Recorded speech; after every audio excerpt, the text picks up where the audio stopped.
Did you know that Cambridge isn't just about Harvard and MIT? It's also home to the world's most innovative biotech hub and some of the greater Boston area's most competitive real estate. The average home price here jumped 6.6% last year alone, but is it worth it? Stick around, I'm gonna break down exactly what living in Cambridge is really like, and by the end of this video, you'll know if it's right for you. Hey, I'm Kimberly Meserve, a real estate expert in the greater Boston area. I've helped tons of people find their dream homes here, from Kendall Square condos to historic Harvard Square houses. Instead of just a boring list of pros and cons, I'll share what life here really feels like, from your morning commute to your weekend routine. So let's dive into what makes Cambridge special and what might make you think twice. Cambridge's innovation ecosystem is unmatched. Walking through Kendall Square, you'll pass Moderna, Pfizer, Google, and dozens of startups that could be tomorrow's tech giants. This concentration of innovation creates incredible opportunities, but also drives our real estate market. A one-bedroom condo in Kendall Square now starts at about $750,000, and that's if you can find one available. With tech salaries averaging over $150,000, these prices keep climbing. But here's what most people don't realize. Choosing the right neighborhood can make a huge difference in both price and lifestyle. I've helped many tech workers find areas that give them an easy commute without the Kendall Square premium. Thinking about relocating to Boston? Well, I've got just the thing for you. My team and I have actually taken the time to create the ultimate relocation guide, which is meant to save you hours of research, and I've linked it down below. From top employers to best hospitals and a boatload of other things that you need to know before making the move. The best part is that it's 100% free. That's right, you heard me, 100% free. Just click the link in the description or the top pinned comment. Hope that helps.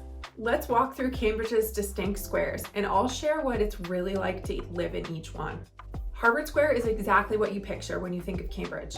Historic brick buildings, street performers, and an energy that you can't find anywhere else. But living here is very different from visiting. The locals know to grab their morning coffee at Bagelsaurus before the lines form, or enjoy a quiet dinner at Harvest's beautiful patio away from the tourist crowds. Housing here isn't cheap. Expect to pay at least $800,000 for a condo, and single-family homes typically start above $2 million. Perfect if you love being in the middle of everything, but the constant tourist activity isn't for everyone. Central Square gives you a completely different vibe. This is where Cambridge's art scene thrives. You might catch an up-and-coming band at the Middle East one night, and then discover your new favorite restaurant in the Central Square food court the next day. Housing is a bit more affordable here, with some condos starting in the 600,000s. The Red Line access is fantastic, but be prepared for late night energy. This area stays active well into the evening. Inman Square is where old and new Cambridge blend perfectly.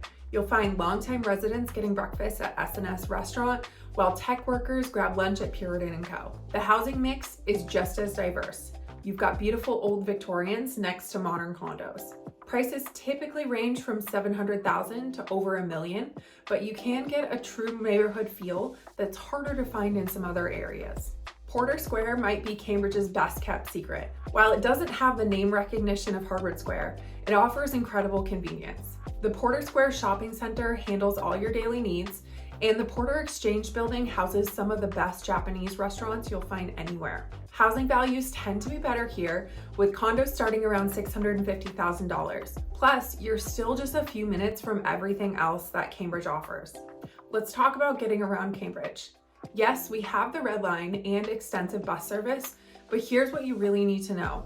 The Red Line gets packed during rush hour, especially at Kendall and Harvard stations.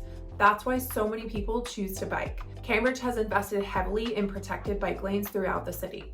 If you're thinking of bringing a car, understand what you're getting into.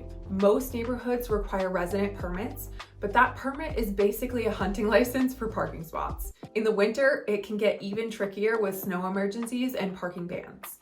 Many of my clients end up selling their cars after moving here.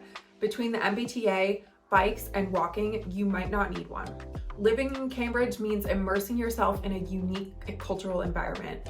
You can start your morning at a lecture, grab lunch at a restaurant featured on Chef's Table, and end your day at a startup's launch party. The intellectual energy is real. Conversations at local coffee shops often sound like TED Talks. But the vibrancy comes with trade-offs. September 1st, which is the biggest moving day, turns the city into a maze of moving trucks. Historic homes charm with character, but surprise with heating bills. Many of my clients budget $300 to $400 monthly for winter utilities. The community engagement here is intense. Local meetings about new bike lanes or developments can draw hundreds of passionate residents, and this involvement keeps Cambridge special, but it can slow down changes to the city. Cambridge offers something truly unique: world-class innovation, rich history, and vibrant culture all in one place. If you thrive on intellectual energy and love being where things happen first, you'll probably love it here. But if you prefer quieter suburbs or need more space for your money, we should really explore other options. I've helped many people find their perfect spot in Cambridge. My direct contact information is in the description. Call or text anytime to explore these neighborhoods in person. And don't forget to subscribe for more Boston area real estate insights. Thanks for watching.